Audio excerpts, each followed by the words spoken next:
بسم الله الرحمن الرحیم. امروز اومدیم شهرستان زاهدان، منطقه نصرت آباد، جهت مطالعه جنوبی چاپ برای پروژه پروش مرغ گوشتی خانم میر. شروع کار ما به این شکل هست که با ابتدا با دستگاه تکنولوژی ژاپن کل محدوده رو اسکن میکنیم، بعد با دستگاه تکنولوژی آمریکا نقطه‌یابی دقیق میکنیم، با ژئوفیزیک و ژئوالکتریک لایه بندی زمین رو مشخص میکنیم، شرایط آبدهی لایه، عمق حفاری، لایه بندی زمین، چه مقدار آبدهی داره و همه آیتم‌هایی که برای حفاری هستن خدمت دوستان ارائه میدیم. تو این طریق اتفاقی که افتاده این بوده که از دوستان دیگه ما اومدن و یک جا جلوه کردن از فیزیک بعد از جلوه متاسفانه حفاری تا 100 متر انجام گرفته و منتج به نتیجه نشده، با وجود اینکه زور فیزیک زده شده و دستگاه علمی برداشت شده منتج به نتیجه نبوده. حالا خدمت خانم میر است، مگه ایشون بدونم که چه اتفاقی افتاده ممنون میشم از خانم.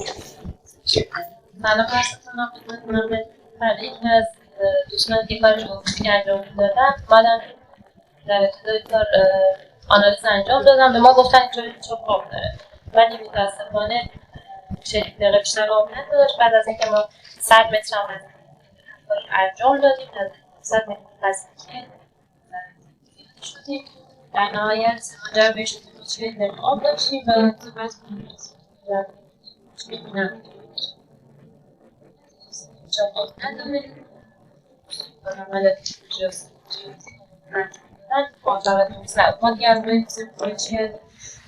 بیان برای اون انجام بدن جانم مشخص ولی آقای حسین مقایسه داشته باشیم انشالله که این دفعه بتونیم رکت کنیم. خواهش میکنم شروع کنیم چون پروژه رو امید خدا انشالله که کارمون مثمر ثمر کنه.